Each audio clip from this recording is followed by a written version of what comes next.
Assalamu alaikum. Welcome once more to the first edition of the eTourism Revolution Talks, an exchange hub to discuss the future of tourism, usually in a short format composed by powerful talks from experts around the world. This session is part of the Ibn Battuta Footsteps series, part 2.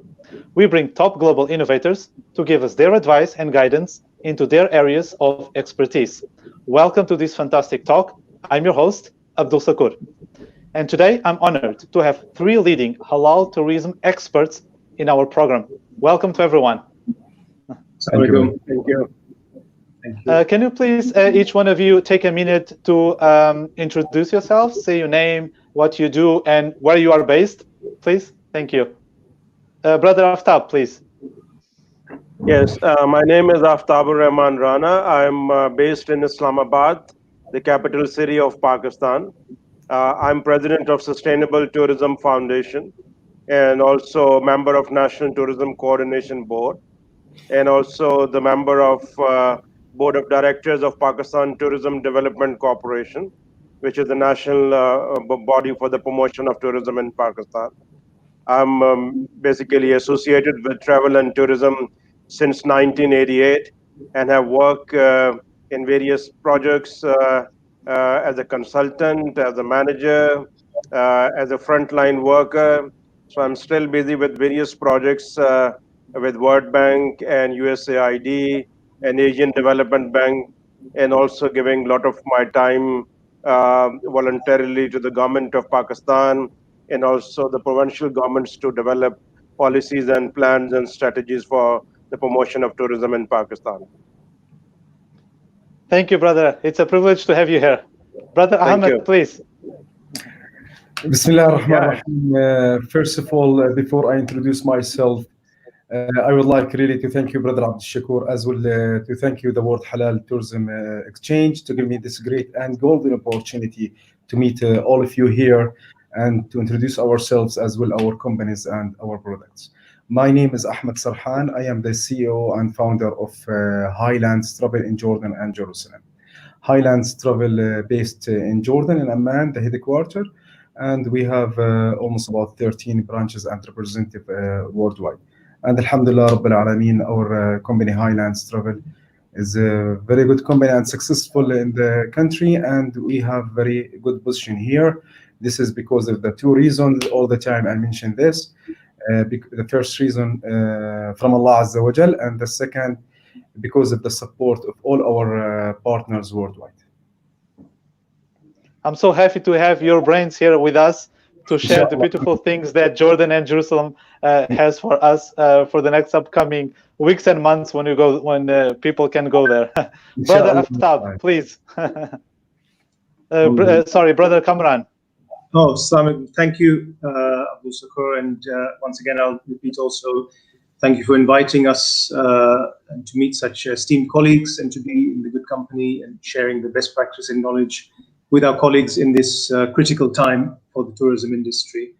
So my name is Kamran Siddiqui, and I'm the founder of Holiday Bosnia, which is a tour operator for Bosnia and the Balkans region, which is the surrounding countries around Bosnia. I'm not Bosnian, in case it didn't look like. I'm from the UK, but I've been involved in Bosnia for 23 years. So it's my passion, and sometimes they say I know Bosnia better than the local Bosnians do. I'm also one of the pioneers in halal tourism because I was involved with a lot of people when they were setting the original concepts and ideas up about 7-8 years ago. And so I wanted to put in a certain type of tourism, and I've been very happy and privileged to be able to do so.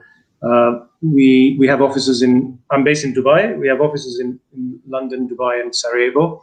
The Dubai and London offices are for sales and marketing, and Sarajevo is our operational team. We've won numerous awards as well for our work, and so I'm very happy and privileged to be able to be in this company of esteemed colleagues and to share what knowledge I have with everyone else. And it's fascinating the work that you've been doing in Bosnia and following up your work, and it's really, really amazing.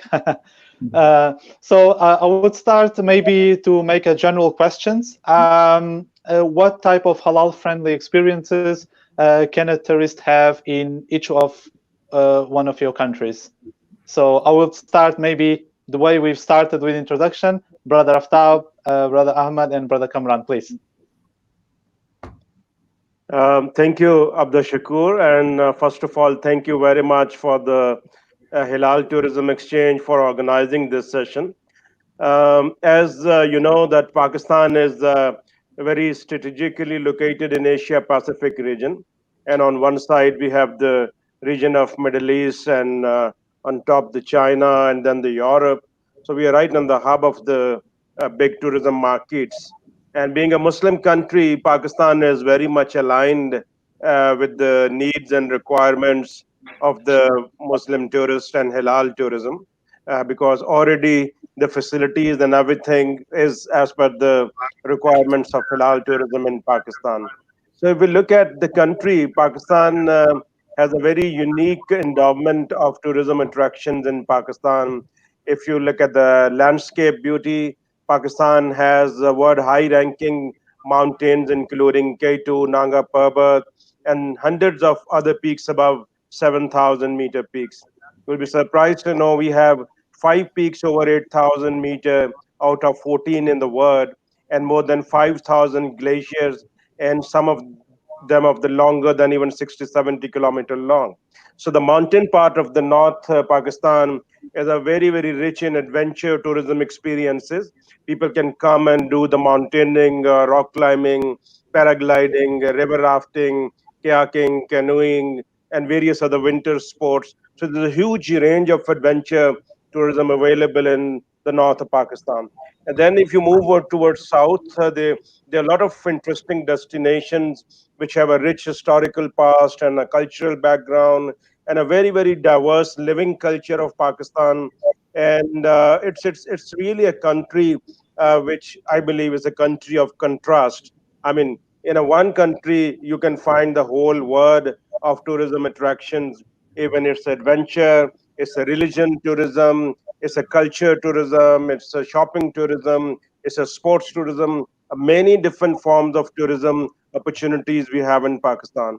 Although Pakistan is not on the global tourism map as a destination of halal tourism, because so far we haven't proactively promoted this halal tourism in Pakistan. We're just going to start it now adopting. We already consider that all our tourism is halal tourism, because all the requirements which are available for the tourism industry in Pakistan, they already align with the parameters of the halal tourism. So it's a very good destination, especially for the Muslim tourists from Middle East and from everywhere around the globe, where people can come and enjoy the great history and cultural diversity, the food and cuisine and the crafts, and there's lots of opportunity to do the real rough and tough and raw adventure in Pakistan. And there are lots of historical linkages. If you go back the history, the Indus Valley civilization has more than 9,000 years history available in Pakistan to witness and see the old sites. And then there's a Sufi tourism in Pakistan. As you know, that the most of the Islam in Pakistan came through the Sufis from Central Asia, and when Muhammad bin Qasim came from Arabia in 7th century. So there are lots of presence of Sufi people in Pakistan, and the shrines are hub of Sufi Islamic tourism. I think that is a great attraction for Muslim as well as non-Muslim tourists who have interest in Sufi tourism.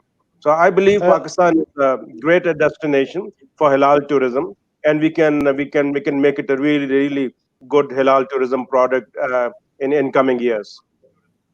Just a parenthesis, Brother Aftab, what is the current situation at the moment? Can people travel to Pakistan, and are there any kind of restrictions? What is the process looks like? Yes, right now, as you see, due to Corona, everywhere tourism is not going on, is restricted. There's a very limited number of flights coming and going from Pakistan, mostly bringing in overseas Pakistani and taking them back, or some business traveler. But the recreational tourist so far is not coming, because government has a policy that they will open up the domestic tourism first. after the Eid al-Azha, most probably from 5th to 6th August onward, in a controlled manner. The government has already developed SOPs and coordinated with the regional governments to make on-ground arrangement. And hopefully by September's beginning, we'll be able to entertain also the foreign tourists who will be coming from abroad. So the Okay. things are in the pipeline, and hopefully, the condition of corona is also getting better in Pakistan. The death rates is going down. The cases of registered patients is going down. So it's getting quite better in coming days, and hopefully by September we'll be able to cater domestic foreign tourism both. Okay. Okay. Brother Ahmed, please, I give you the word. Okay, my brother, just as everybody knows, when we talk about the region here, all the region, especially the Middle East countries here, we consider it as a holy place. Now, mainly when we talk about Jordan and Jerusalem, by the way, when I say Jordan and Jerusalem all the time, because the relationship between Jordan and Jerusalem, we consider both of them as, one country for us in the country here, and we consider them honestly as, one soul in two bodies. For this reason, all the time we say Jordan and Jerusalem. Now, when you talk about Jordan and Jerusalem, it's the land of prophets, the land of Sahaba and companions. So wherever you go here in the country, you can find, an Islamic site here in our countries, such as just if I want to give you like an example. Okay, if you talk about the prophets, you talk about Prophet Shu'aib alayhi salam, Prophet Yosha bin Nun, Prophet Harun, Prophet Yahya, as well Prophet Musa, the final destination of Prophet Musa, which is Mount Nebo here in our country. So the country has so many places to visit, for the Muslims. As well, we have many places also for Sahabi and companions. Like Dirar bin al-Azwar, Sharhabil bin Hasna, Zayd bin Haritha, Abdullah bin Rawaha, and Al-Harith bin Umayr al-Azdi, many places that you can find it here in the country. Plus, Prophet Isa alayhi salam, when you go also to Jerusalem side, everybody knows it's the land of Al-Isra and the Mi'raj. For this reason, when you talk about our countries, especially for the people when they go for Hajj or Umrah, all the time they call it Umrah Plus, okay, which means they go to visit, let's say, to perform Umrah, then after that they come to our country here to do the ziyarat here in our country. They stay almost 1 week or 10 days, they visit Jordan and Jerusalem. This is about the Islamic sides. Also, but in general, you talk about Jordan history as well. All the region here, Jordan, Jerusalem, and Egypt, the oldest history and the civilization, you can find it in our country. Not only Muslims, also before Islam. Like when you talk about the Hellenistic civilization, the Byzantine civilization, the Romans, the Nabateans, the Muslims, all these civilizations, you can find it in our country here. If you look also when you talk about the cave of the seven sleepers that mentioned in Ashab al-Kahfi, you can also visit the cave. If one of our brothers who visit Jordan, he will know these places very well. One of the important caves that mentioned already in Surah al-Kahfi, you can visit this important place in Jordan. Also in Jerusalem, also you can visit the Dam of Darak, Aqsa Mosque, also Prophet Ibrahim alayhi salam mosque, or we call it Al Haram al Ibrahim. These are the most important places that we have in Jordan, and we will not forget also one of the important sites in the world. Okay, one of the seven world wonders, Petra. Everybody knows Petra. Okay, this fantastic, amazing place. Everybody, if anybody wants to visit this place, he will never forget this amazing place. Okay, also you talk about, let's say, adventure tourism. Okay, the country is full of the sites that can be, enjoyable for the people, like, Wadi Rum Desert, or the Moon Valley, the Moon Desert. Okay, which is amazing, also very nice. Anybody wants to visit our website, he can see many details about all these interesting places in our country. Also, Jordan has the beach where in the Red Sea. When you talk about the Red Sea, the most beautiful corals in the world, you can see it in the Red Sea. So people enjoy diving in this place, and even who take cares of this, let's say, activity in our country, the king himself. He likes, to take care of the corals and to invite the people to do the dive. Especially, our king. We call him here in Jordan the first tour guide. Because he likes, to do the trips, as will invite some his friends from outside to show him the real, history of our country, and to show them the most beautiful places that we have in the country. Also, during the past, let's say 3 years, okay, we created a new program. We call it Jajjak Rasul. Jajjak Rasul means like Prophet Steps. This program starts from Cairo, ends in Jordan. In this program, you will visit Egypt, let's say for 3-4 days, then cross from Egypt to Beit al-Maqdis, stay there 3 or 4 nights, then back to Jordan to stay here 3 or 4 nights, then fly back from Amman. So this is Jajjak Rasul program. And according also to what places, I invite the people to all the time just to check Jajjak Rasul program on the YouTube that has many episodes that we have it here in our country. It talks mainly about halal tourism in our countries. The mic with you, brothers. Brother Ahmed, in terms of the restrictions, because we're talking earlier on about Jordan now is like considered like a green country. Yes. How is it like people can go there? Are there any kind of limitations? Yes. Now, my brother, 2 days ago, the day before yesterday exactly, we have like a conference from the Prime Minister office. Okay, he gave us the list of the 22 green listed countries, green countries. They are listed as green.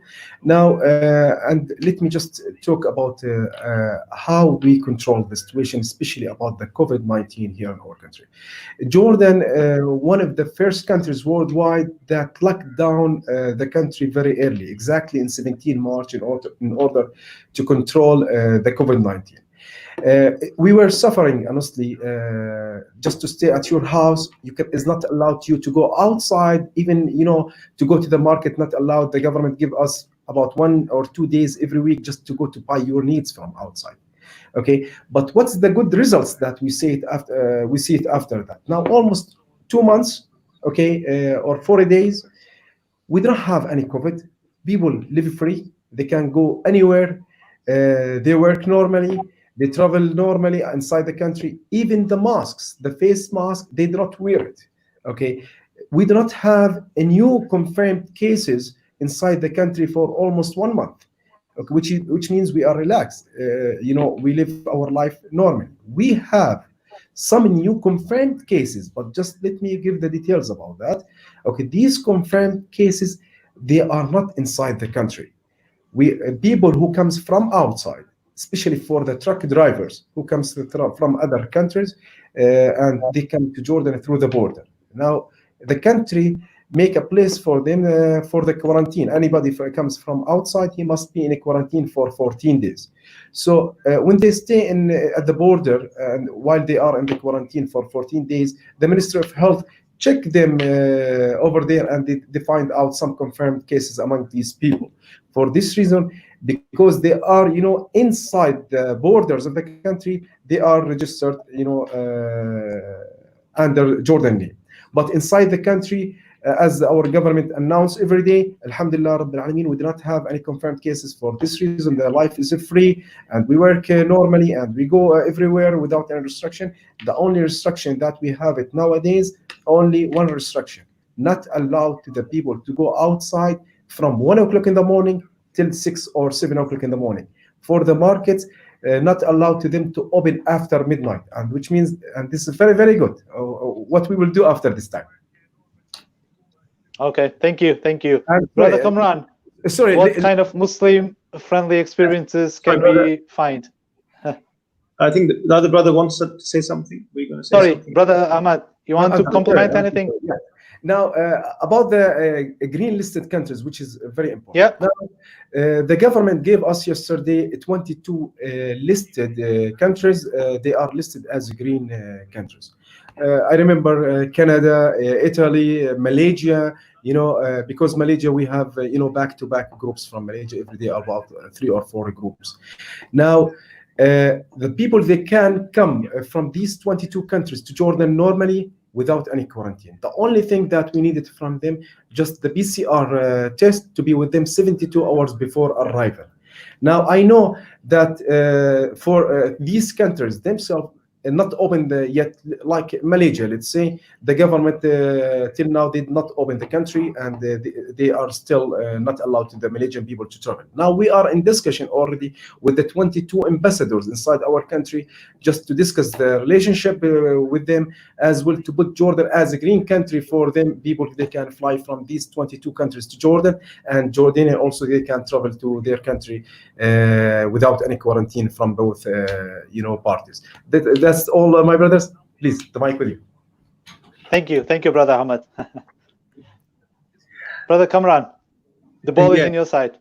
Okay, thank you. Well, most people, I mean, Muslims or non-Muslims who come to Bosnia are attracted by mainly the nature and the history. But in terms of halal, there's other things which you can put the added value, right? So for Bosnia's nature, I think got one of the few unspoiled places in Europe. The rivers are extremely clean, very pure water.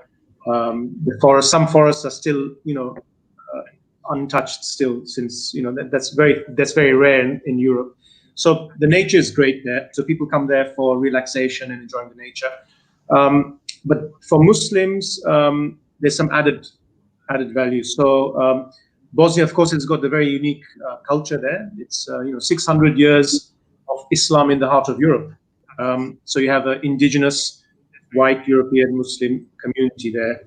And so that's quite interesting. So we focus a lot on those sort of things, the heritage and the culture of Bosnia, which I've always found fascinating. So I like to share that as well. So Bosnia, so there's a lot of things people can learn. They can come there, they can see the nature, they can enjoy the beautiful surroundings, fresh air, mountains.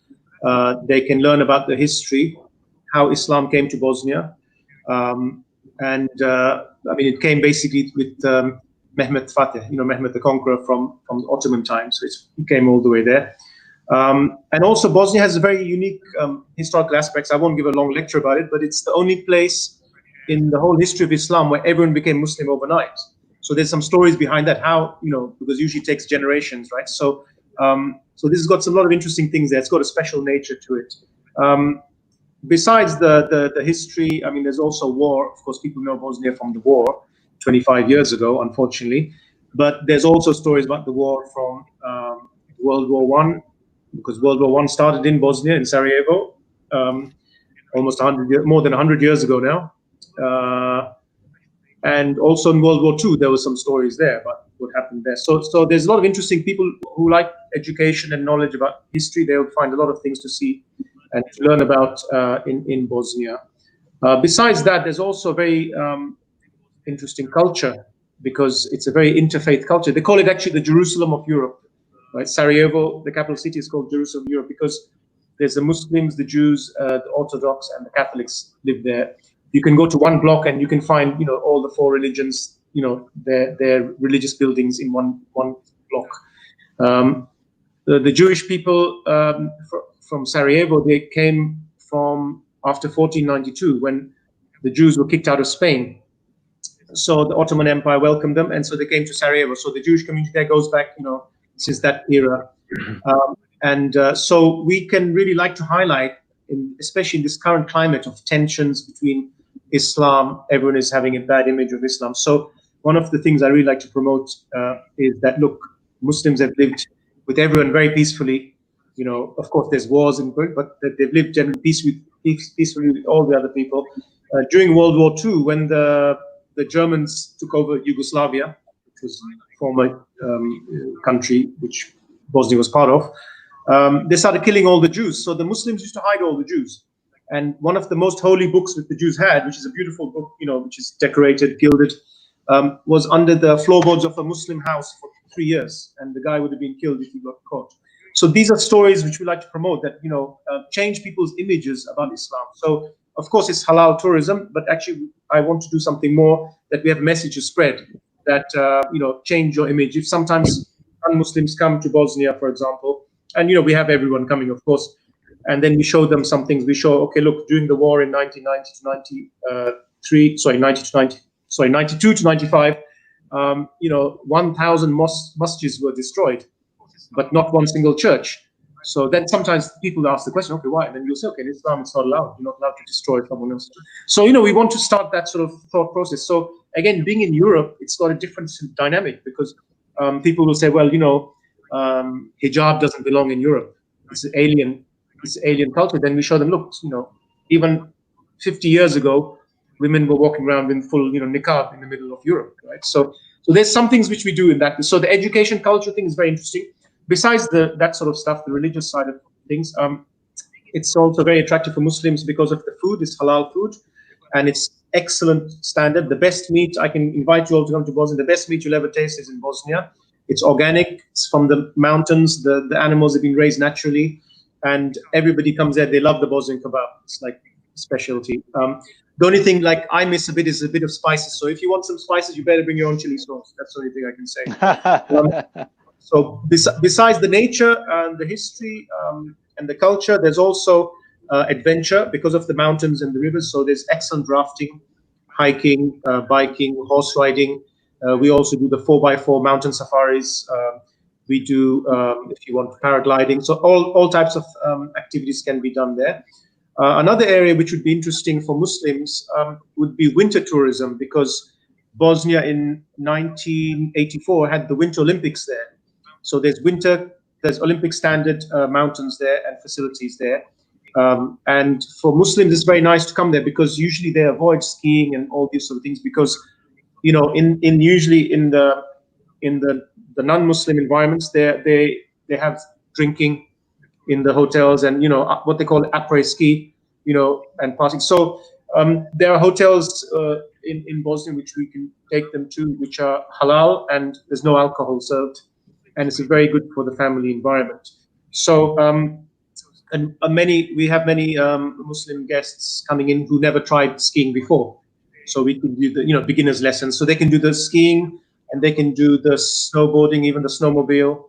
So all these sort of things. So these are new experiences. So Bosnia represents an all year round venue. So you've got summer season, which is the peak season, but then afterwards you've got the winter season, which has its own attractions from there. So, combined with the nature and the history and the culture and the Islamic traditions, it's got a lot of things to offer for Muslims.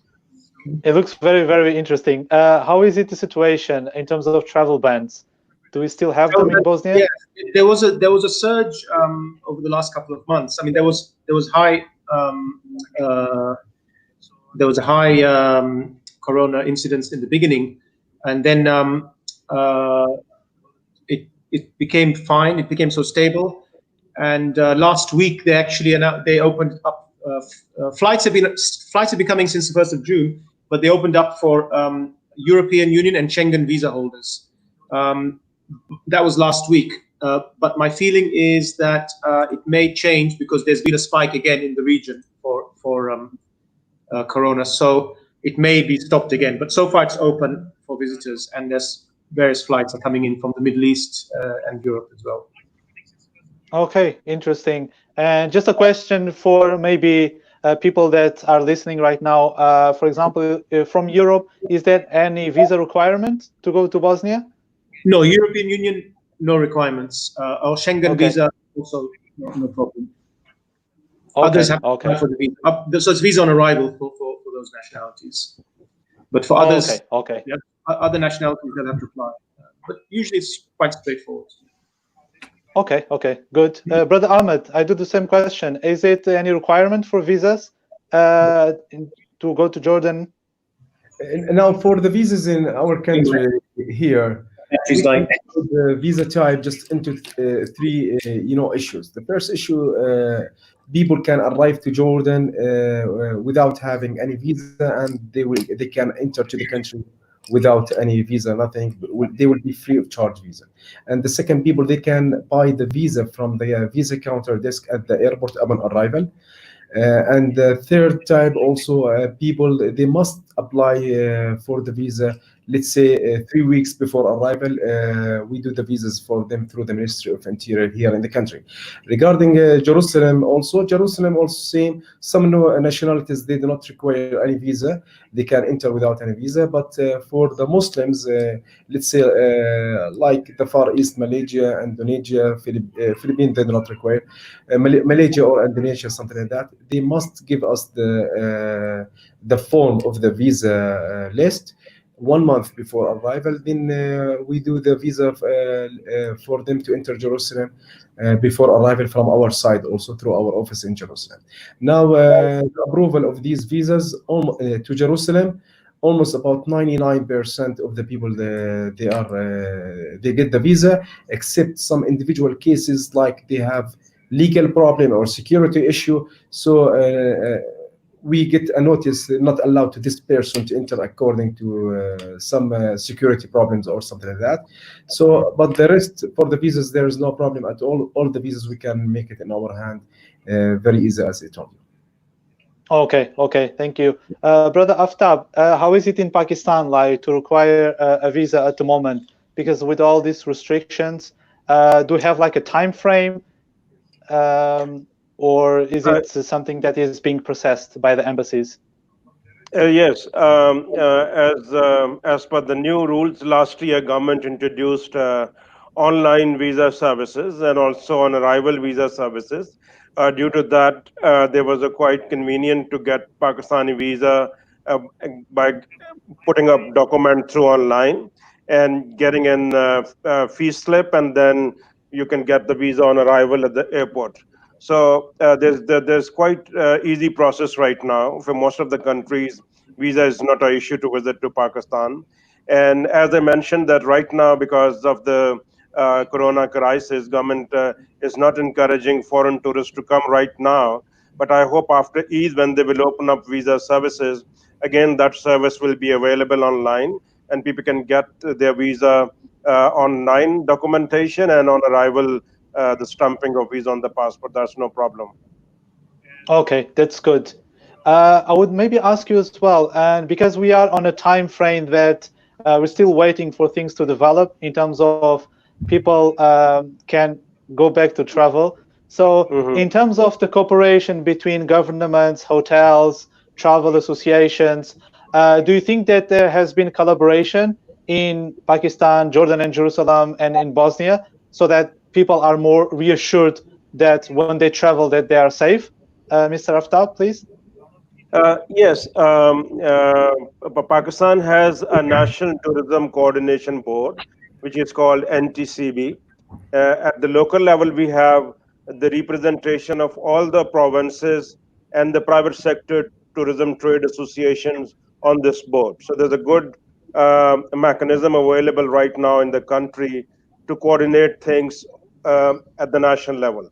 Then Pakistan is also an active member participating in the events of UNWTO. Rather, Pakistan is one of the founder member of UNWTO and has been participating in their meetings regularly, and also been participating in various international expos and ITB Berlin, London Tourism Mart, Arabian Tourism Mart, and various other the private sector tour operator usually go and project Pakistan's products in these events.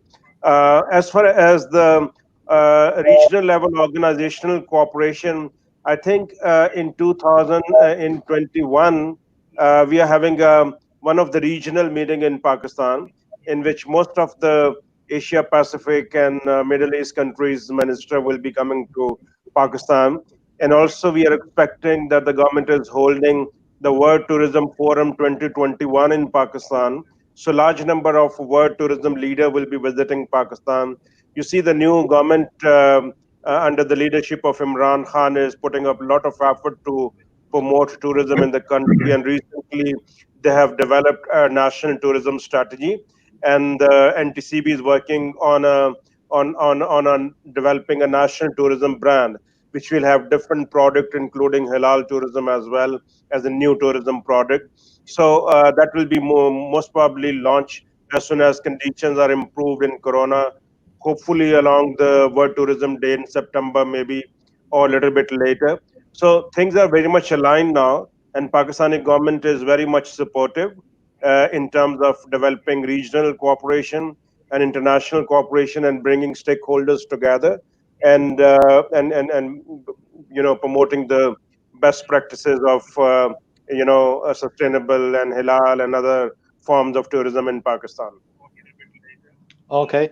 Brother Ahmed, would you like to complement what Brother Aftab said in the case for Jordan? I know that Jordan is managing things differently because the reality is also different. Well, alhamdulillah, there are not so many cases. But do you think that the conditions are gathered for people to travel there? Yes, even we don't have any new confirmed cases during the past month. That does not mean also to avoid the safety issues or the safety matters. The safety matters in all the places are very important for everybody. At the air starting, let's say before the travel, okay, till arrival, till they be in their hotels. So we follow, as explained to you, we follow all the government instructions here in order also to secure all our people, all our family members when they arrive to our country, because for me, I consider every arrival to our country, he is a part of our family member. Now when they arrive to our country here, we follow the safety matters as well. For sure, we have cooperation at this moment, okay, with the 22 green countries that allow to them to enter to Jordan next week, okay, in order just to discuss the safety issue. And one important point I mentioned before, the PCR test 72 hours must be with every arrival before arrival to Jordan, okay. And the second also, one of the application that maybe some people they will not understand this point, okay, but here for every arrival before he stamp his passport in the counter desk, they will check with him, he must download an application, we call it Aman application. This Aman application is a smart application issued from our country here. Now any confirmed case inside the country, they will be registered in this application. Now, when the people download, even here, all the Jordanian here, they download this application. Now, when you are in contact or near anyone who was, he has this virus, okay. Now, as I said, people must be in quarantine at the border before entering Jordan, right, for 2 weeks. Then after that, they must be in another quarantine. Nowadays, become 7 days. Before it was 2 weeks inside their houses, okay. But now they make it 1 week inside their houses. Now, inside their houses 1 week. Now, in case this person, let's say, left his house, okay, and he come closer to me or to any other one, okay, the application will send me a warning message automatically. You are near one of the confirmed COVID-19. Okay, this is automatically that we have it in our smartphones. For this reason, anybody arrives to our country, he must have this application. For this reason, the safety issue that we have in our country is very, very important in order just to secure all the people, as well to secure our families too. Yeah, definitely. I would agree. So, and I think it's a good initiative, I would say. Brother Kamran, and because Bosnia is a very nature-focused destination, besides other aspects that you mentioned, will you see, for example, ecotourism, nature and wellness tourism grow in the next years in Bosnia? Yes, definitely. We already, because we were not really along the lines of mass tourism anyway, we were focused on a quality type of approach and giving a high quality experience. And I think also, like Brother Ahmed mentioned, it's an important point actually, which he mentioned, is that when the guest comes, He's not a customer or client. He's like our family, because this is one of the elements of Muslim travel, which I really want to promote. That the Muslim tradition, right? You go to any village, any part of the world, whether it's in Nigeria or Malaysia or Tajikistan or Bosnia, we know the drill. You walk in, they'll you take your shoes off, you come in, they'll welcome you, they give you coffee, tea, whatever, the food immediately. So this is 1,400 years of in our traditions, right? So we want to bring this. We don't want someone to come in, take some selfies and get out. Thank you very much. So we want to make that experience. So this is what we do. So yes, we do show them nature. We take them to places where locals know, which is not off the beaten track as well. So that's good. And regarding Corona, so of course the Bosnian people themselves have been quite lucky, so they can get away into the nice countryside, breathing, nice clean oxygen. So yeah, they're a bit fortunate from that. But coming back to your point about the Corona and the government, I mean, unfortunately, Bosnia has its own political problem because it's like it's got its own issues. So there isn't really a unified tourism board, but there is, for example, Sarajevo has its promotion, which acts as the Bosnian promotion. For us, they're also at the national level, though they do coordinate with the regional partners in the surrounding countries like Croatia and Montenegro and so on. So there's some sort of coordination there. But in terms of the specifics for Corona itself, we haven't really seen a massive like government directive or government initiatives to try and do that. So what we've done is we've developed our own protocols in partnerships with the hotels, because we have all the good relations with hotels. So we've asked to look at their protocols and we sort of input in that. So we have our relationships with them. For ourselves, we develop our own things. So we have obviously the sanitizers and masks everywhere. We put the plastic screen, in our vehicles, separating the passenger from the drivers. We have some infographics, inside to explain to them. And we don't try not to take people to really crowded places anyway, because it's nature. We have that. But there's obviously Sarajevo city centers, packed when it's tourism season. We haven't done any of that yet because of we haven't had any experience of that because of the lockdowns. But I think we're well prepared for that, and we put safety is top priority in all these situations. So, well, I hope this answered your question.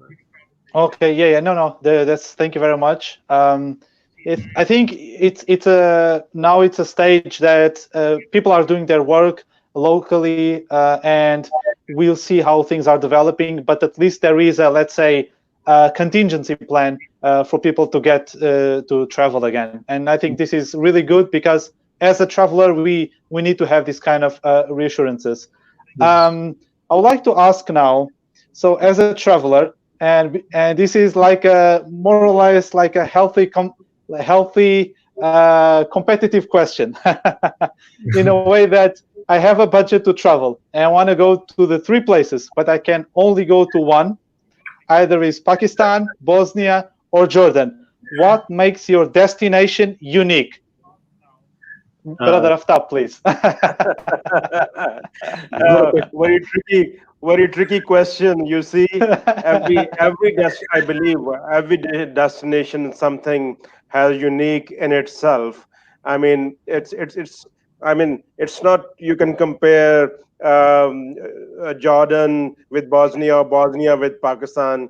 There's something unique in Bosnia. There's something unique in Pakistan. Something unique in Jordan and Jerusalem and all other countries. So what we have specialty in Pakistan, I believe, which is very close to my heart also, especially for the Muslim tourists as well. Pakistani people, I believe, are the most hospitable people in the world. I mean, I have seen people traveling in Pakistan even without spending a single penny. You can believe they're traveling, they're eating, they're spending nights without a single penny. It's such a country. I mean, hospitality is in our blood.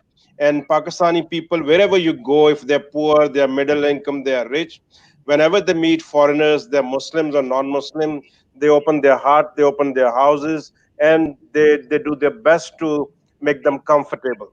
So that is a very, very unique element in Pakistani society. All the Western media has not projected this. Maybe it's more like a destination where there has been bomb blast or there's a terrorist activities in the past. But there are experiences which people have enjoyed. I remember Kamran will also second me. I remember when Bosnian refugees came to Pakistan. Yeah. They spent quite a few months in Pakistan. So they were And so Pakistan happy. was in Bosnia as well. Yeah, they were so happy here New that Delhi. many was planning to even stay back in Pakistan for their whole life. And the Pakistani armed forces, when serving in a peace forces in Bosnia, there were stories, left behind. I must say, Kamran will tell about that. So the I have two stories hospitality to tell in you. our culture, I think, is the best element which you cannot find anywhere else. Beside this, the diversity of landscape in one country, from the highest mountain to the Arabian Sea. We have 9 ecological zones. You can see the highest landscape of 8,000 meters with the beautiful gigantic peaks, and then the beautiful sandy beaches of Makran Coast, more than 700-kilometer long, not developed so far. They're excellent virgin beaches. And our beaches are not like the beaches of Europe. They're very private kind of places, and Muslim people can really love that kind of a beaches. And then all along the country, you see the great diversity of cultural heritage of different periods, starting from 9,000 to the recent Islamic era. So there's so much to show.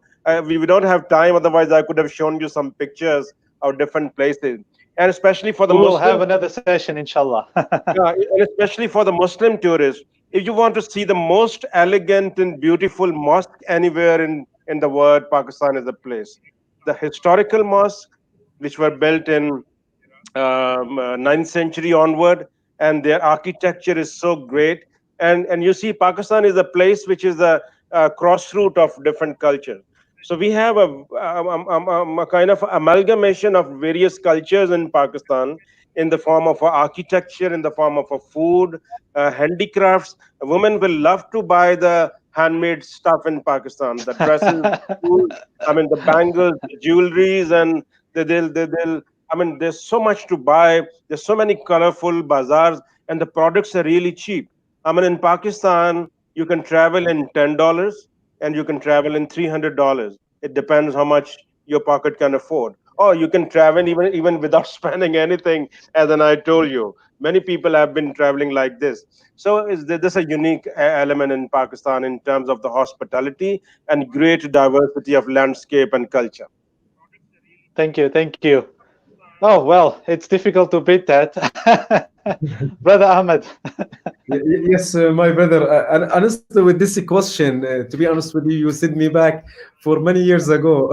I remember when we established our company, we were looking for something unique, to deal with the people, not the normal way that we used for the travel agents to use it in order just to promote their packages. But honestly, what is the conclusion? The conclusion was, I remember money comes, money goes. The most important thing, the human relationship must remain forever.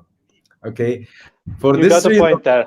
yes, yes. For this reason, when I said and I mentioned before, for us, when anybody who arrives to our country to visit our country through our company, okay, we consider him seriously as he is one of our family member. Now, this is very, very good. Okay, and we keep in touch all the time. Every week we keep in touch with them. We send through the WhatsApp messages for everybody.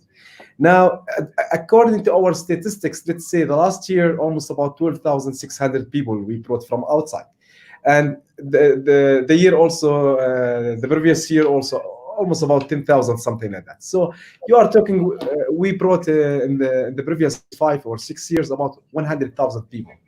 Now, we have in our friend list almost about 20,000 people, just the records in our smartphones. Now, when we go to visit their countries, and this is the problem that we face it when we go to their countries. Why? We keep in touch with all these people, honestly, as they are our real friends. And seriously, when I go to their country, I visit them to their houses, and they come here to visit me in my house. So the relationship between me and them, it's very strong. But what's the problem that we face it all the time? We do not have that enough time to visit everybody. So then after that, we created a new idea. In every trip or in every visit to our friends' countries like Malaysia, I told you Malaysia, for me, I consider Malaysia my second home because I go to there about 5 times every year. So I used to make like dinner invitation and invite all my friends to this dinner invitation, not because of business, but just to say hi and just to tell them you are our mind all the time. So at the end, we are humans. Okay, not okay. Everybody, I know that he work for money, and money is important just to cover your life needs. But you have all the money, you become billionaire. What you will do with this money? This is my life, honestly. So the most important thing for me is the relationship that I believe that everybody running to you can spend a lot of money just to win one brother. So this makes our company successful. Alhamdulillah Rabbil Alameen. Now we have very, very good relationship with everybody. Okay, and just to let you know, some people also, honestly, they do not have enough money to cover their expenses, to travel to our country or the countries that we cover. Okay, sometimes people they cancel in the last minute, and seriously, before I send a cancellation fees invoice, I ask why this person canceled his trip. Maybe for something serious, admitted to the hospital, or someone passed away, or something like that. So here we give full refund because at the end we are human. Some people they do not have money. We support them. Also, we give like prizes every year. About 5 or 6 people can come to our country free of charge. So this is in our history, and we are very, very happy to do this. And seriously, anybody face any problem regarding the financial issue from this site, I want to give a message. We are ready to host him, and he will be one of our family members, inshallah Rabbil Alameen. MashaAllah. No, I think a good relationship is a foundation for many, many good things in the future. And yeah, you have a point there, Brother Ahmed. Alhamdulillah. Brother Kamran, what makes Bosnia a unique destination? Okay. Before I launch, I'm just warning you because Maghrib time is coming. You can see it's been getting darker while we're talking, right? Yeah, So, yeah. Anyway, so Okay. because I didn't have my lights on there, but yeah, Bosnia itself is unique, and I'll explain that. And also, I believe why we are unique as well, why we win awards for the work we do. So Bosnia is unique. Just if you give one line, it's Islam in Europe, right? That's something which doesn't really, and it's the biggest subject today, right? Islam and the West, right? Debate. Well, what's the relation? So for that itself, there's a whole bunch of issues. You can go and visit Bosnia and have all those questions answered. People we've had coming from every part of the world. I remember an Australian person saying, "Okay, I've traveled everywhere, but there's something very different about this place." Sarajevo itself, city, it's a small city. It's battered and bruised. It's had its, but it's got a soul and it's got a spirit. And I tell people you can actually feel. I don't know. I've never been anywhere. You can actually feel a city, right? It's small. It's nothing special, but it's got a soul in it. And I know why it's got a soul, because the center of the old town, which is about 500 years old, the governor, 500 years old, 500 years ago, the Ottoman governor, his name is Gazi Husrev Bey, he built Waqf. He made the whole place Waqf. So the marketplace is Waqf, the masjid, the soup kitchens, the college, the institutions around the library. So all of this has got, I'm convinced, has got something about it where you feel it when you go in there. Because people come in and they can't explain it, right? So it has to be felt. So one thing is just Sarajevo itself. It's, when you compare to other cities, it's nothing special when you look at it. It's got a beautiful surroundings, but it's got something else. So that's one area. The other area is, of course, the stories. Because as Brother Aftab and Brother Ahmed mentioned, it's all about people, really. And I'm really glad to hear that both of them were emphasizing that. Also, Bosnian people are very friendly. But also they have a story, right? Because it's 500 years, 600 years of Islam in Europe, being pulled from the East and then the West and all that sort of stuff, which is, I think, fascinating. I'm not Bosnian, but I'm talking about the stuff which I'm interested in as a foreigner. So I'm looking through the foreign eyes. So I like to take people to those places where you can really learn a lot. So there's the stunning beauty, nature, the people, the history. There's also education, and that's something I didn't mention last time because maybe it's considered negative, but also it's important. It's about the story of genocide, because obviously genocide was committed there. So we also take them to places where there was mass murder. It's not something as a tourist would think, but it's part of the experience, right? Because you have to learn that, okay, so easy, you can live with everyone, friends and neighbors, and then suddenly how easy it is for people to be brainwashed by the media and by politics. So it's something very it's a part of reality in Bosnia. And as part of our work also, we like to get people involved with the local communities. And we're also a bit of a social enterprise. So a percentage of our profit goes back towards the Muslim community in Bosnia. And we have other plans to do projects to support the locals. So a lot of our guests, when they come, they have opportunities to spend money and meet some, families where they're single mothers, youth, sponsor some students, orphans. So they get involved in that. So we like to make it interactive, and they really enjoy that as well. I mean, it's of course up to them, of course. So I think Bosnia, I can also summarize in saying there's a whole human cycle of emotion, from tragedy to beauty to all that sort of stuff. So it's like a whole bunch of experiences, but again, it revolves around people. So yeah, that's my take on that. Okay, perfect. I'm still unsure where to go, but if I go to any of these places, you'll be the first ones to know. You visit all three places. Yeah, that wouldn't be a bad idea. That would be good. Okay. Yeah, I mean, we could stay here the whole day, but I'm afraid time is against us. I really want to appreciate and thank you for your time, for being here. Thank you very much, Brother Aftab. Thank you very much, Brother Ahmed. Thank you very much, Brother Kamran. It has been a really, really pleasure to be here with you guys and to have heard such an amazing background stories and overview about each destination. And I think this will be beneficial for, inshallah, for future traveling in each of the countries. Thank you very much. Thank you very much. Thank you. Assalamu alaikum wa rahmatullah. Assalamu alaikum. So thank you very much for attending this session. It has been a great and exciting moment for the World Halal Tourism Exchange. And it's the end of our eTourism Revolution talks. And in this case, we've finalized with the Ibn Battuta Footsteps series, part 2. So it has been really exciting to have so many guests during these 3 days. And I thank you of everyone for participating and attending the sessions with us. Thank you very much. Thank you. Assalamu alaikum. Wa alaikum assalam. Thank you.